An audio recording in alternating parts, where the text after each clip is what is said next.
खुलुमबाय दिनैनि गोदान भिडिअ बयखौबो बरायबाय दासिमनि माखासे गोनांथार खौरांफोर लानानै फैदों नोंथांमोना भिडिअखौ जोबजासिम नायलांदो आरो भिडिअखौ मोजां मोनोब्ला अननानै मोनसे लाइक खालामदो आरो चेनेलखौ साबस्क्राइब खालामाखैब्ला सानफ्रोमबोनि खौरां लानो थाखाय साबस्क्राइब खालामनानै बेल आइकनखौबो अलाव होनानै लादो। अब्ला दासिमनि खौरांफोरा हादोरनि गेजेराव बयनिख्रुइबो देरसिन माननि बान्था पद्मश्री बान्था मोननो हानाय डक्टर बिरुबाला राभाया मैया फुंनि 9:26 रिंगासो बाजियाव जिउ गोमायो। गोबां सम सिगांनिफ्रायनो केन्सार बेरामजों सैनांनायाव दंमोन होनना खौरां मोनबोबाय थादोंमोन। केन्सार बेरामनि थाखाय गुवाहाटी जीएमसी हस्पिटालाव फाहामथाय लाबाय थानाय समावनो मैया फुंनि 9:26 रिंगासो बाजियाव आइसिइउआव जिउ गोमायो होनना खौरां मोनदों। मख'नो गोनांदि समाजाव खोमसि फोथायनाय दायना दायनि बुथारलायनायनि हेंथायै समाजाव गोबांथार सांग्रांथि लाबोदोंमोन डक्टर बिरुबाला राभाया। समाज फोसाबनायाव गिदिरथार बिहोमा गोनां डक्टर बिरुबाला राभाया पद्मश्री बान्था मोननायनि अनगायैबो गोबांथार बान्थाफोर मोननो हादोंमोन। आसामाव सासे बेस्ट सिभिलियान महरै बयजोंबो मोजां मोनजानाय बाख्नायजानाय बिरुबाला राभानि रुंसारि जानायाव आसामनि गिबि मन्त्रि डक्टर हिमन्त बिश्व शर्माजों लोगोसे गोबां मन्त्रि आरो पलिटिकेल लिडारफोरा गोथौ दुखु मोननाय फोरमायनायखौ नुनो मोन्दों। बिथांखौ जोबथा बिदाय होनाय हाबाफारिखौ सामलायनो थाखाय केबिनेट मन्त्रि चन्द्र महन पाटवारी आरो जयन्त मुलुग बरुवा बिथांमोननो बिबान होदों डक्टर हिमन्त बिश्व शर्माया। चिरां जिल्ला बनसु आफादा बिटिसिनि सिङाव थानाय फरायसालिफोराव थांनानै खौरां लाहैदों। फरायसालिफोराव मा जेंनाफोर दङ बेफोरनि सायाव सुलाद लाहैदों होनना फोरमायदों। जाय फरायसालिफोरा जिर' टिचारनि थाखाय थैलांबाय आरो जाय फरायसालिफोराव दासिमबो फोरोंगिरिनि आंखाल जानानै दङ नेरानेफ्रा थांनानै थानाय फरायसालिफोरखौ फोथांना लाखिनो थाखाय गोजौ थाखोनि office as office SSA office आरो फरायसालिनि पेरेन्टस बडि आरो फोरोंगिरि स्टाफफोरजों सावरायज्लायनानै फरायसालिफोरखौ फोथांना लाखिनायनि खामानिफोरखौ मावलांगोन होननानै बुंदों चिरां जिल्ला बनसुनि दैदेनगिरिफोरा। थांनाय 10 मे खालि छत्तीसगढ़नि बिजयपुराव पेडिया गामिनि हाग्रायाव साजिनै नक्सालि उदखारि आफादनि केडारफोरखौ इनकाउन्टार खालामनायनि खौराङाव ससियेल मिडियाआव गोबां गोसारनायखौ नुनो मोन्दों। नाथाय बिजयपुरनि पेडिया गामिनि थागिबिफोरा गोख्रों दाबि खालामदों दि जायफोरखौ नक्सालि होननानै इनकाउन्टार खालामदोंमोन बिथांमोना सासेबो नक्सालि आफादनि नङा होननानै फोरमान खालामदों। पेडिया ओनसोलनि थागिबि आदिबासिफोरा जयपुराव थानाय पेडिया ओनसोलनि थागिबि आदिबासि लाइमोनफोरखौ पेडिया हाग्रानि गुबुन गुबुन थावनियाव नक्सालि साजायनानै इनकाउन्टार खालामदों होननानै आदिबासि थागिबिफोरा अजद दैखांनायखौ नुनो मोन्दों।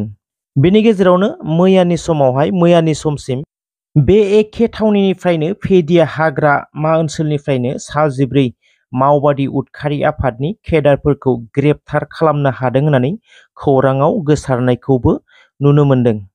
डिब्रुगड़आव जेजेएम जल जीवन मिशननि मोनसे प्रजेक्टआव गिख्रंथाव जाथाय सोमजिदों। डिब्रुगड़आव थानाय 16,50,000 दै थानाय मोनसे जेजेएमनि प्रजेक्टआ हरखाबै लिक जानानै गिख्रंथाव जाथाय सोमजिहोदों, जेराव गिदिर पाइपआ लिक जानानै 55 फुट गोजौसिम दैया थांदों आरो साखाथि फाखाथि नखरफोरावबो दैनि बाना जानायखौ नुनो मोन्दों। जाथाय जानाय समाव जेजेएम प्रजेक्टखौ नेग्रा आरो नायग्रा सासेबो मानसि गैयामोन होनना खौरां मोन्दों।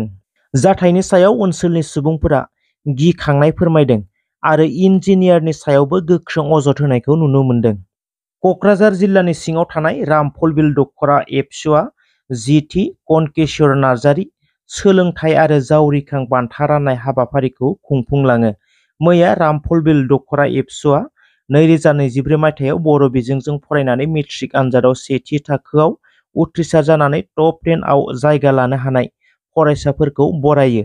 बे हाबाफारियाव मिरु दुलाराय फरायसा आफादनि लोगो आफादगिरि खोरोमदाव औवारिजों लोगोसे क'क्राझार जिल्ला एबसुनि आफादगिरि कृतिश दैमारिया गाहाय आलासि महरै बाहागो लादोंमोन। मुम्बाइआव मोनसे गिख्रंथाव जाथाय मैयानि समाव जानानै थाङो, जेराव 14 सुबुंनि जिउ गोमाबाय होनना खौरां मोन्दों।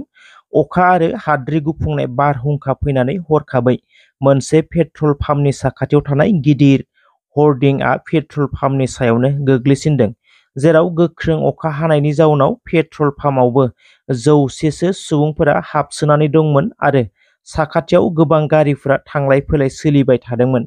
बे समावनो गोजौ गिदिर मोनसे हर्डिंआ गोग्लैसिननायाव 14 सुबुङा जायगायावनो जिउ गोमायो होनना खौरां मोन्दों आरो गोबां सुबुङानो गोब्राब जोखोम जानायनिबो खौरां मोन्दों।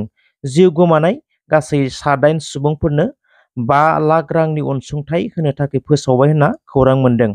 पृथिबीनि गोबां हादोरफोरावनो बोथोरनि गाज्रि गोहोम गोग्लैनायखौ नुनो मोनबोगासिनो।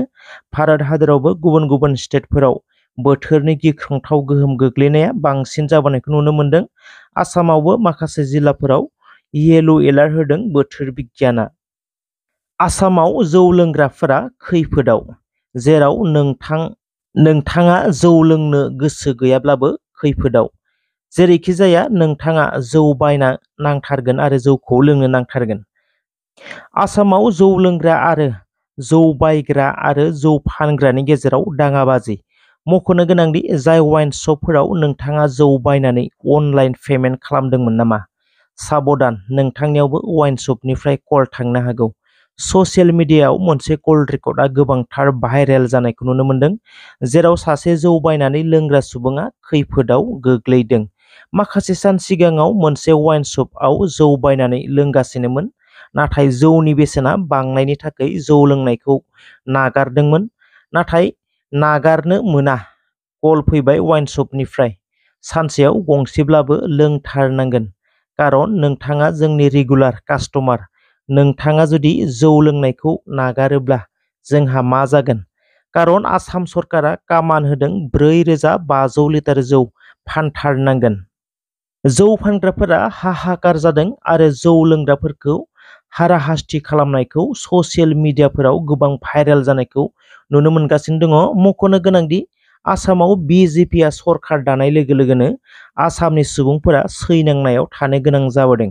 आसाम सरकारा आसामनि सुबुंफोरखौ जौनि फाग्ला खालामनानै बबे लामाजों लांनो नागिरदों? आसामनि सुबुंफोरनि थाखाय माबायदि थांखिजों रायजोखौ सालायनो नागिरदों? बियो साननो गोनां बाथ्रा जानानै फैदों। मख'नो गोनांदि जौखौ लोंथारनांगोन आरो जुदि जौ लोङाब्ला मानसि हरनानै दिखांना लांगोन। बे समस्याफोरखौ सोर खालामदों? वाइन शपनि बिगोमा, ना जौ बायनानै लोंग्राफोरा, ना आसाम सरकारा, ना बिजेपि सरकारा? रायजो राजाफोरा प्लिज अन्नानै कमेन्ट खालाम। 4 जुननि उनाव कौटि कौटि आइजोफोरा 1 लाखनि अनसुंथाइ मोननो हागोन। मख'नो गोनांदि फैगौ 4 जुनआ बयनिबो थाखाय मोनसे स्पेसियेल सान जानानै दङ, जेराव 4 जुननि उनाव रायजोखौ सोर सालायगोन? बै सानखौ बयबो नेनानै दङ आरो 4 जुननि उनाव कौटि कौटि महिलाफोरा 1 लाख रांनि बिगोमा जानो हागोन। दानफायाव 8,500 रां कौटि कौटि आइजोफोरनि एकाउन्टआव हाबगोन। बे रादायखौ होदों राहुल गान्धीआ। मख'नो गोनांदि 4 जुननि उनावनो जाय स्टेटफोराव कंग्रेस दोलोआ थागोन, बे स्टेटआव जेसेबां गोरिब नखरफोर दङ गासैखौबो लिस्ट खालामनाय जागोन आरो दानफायाव 8,500 रां एकाउन्टआव सोनानै होगोन होननानै रादाय होदों राहुल गान्धीआ। थेंक इउ स' माच रायजोफोर जायफोरा भिडिअखौ जोबजासिम नायजोब्बाय।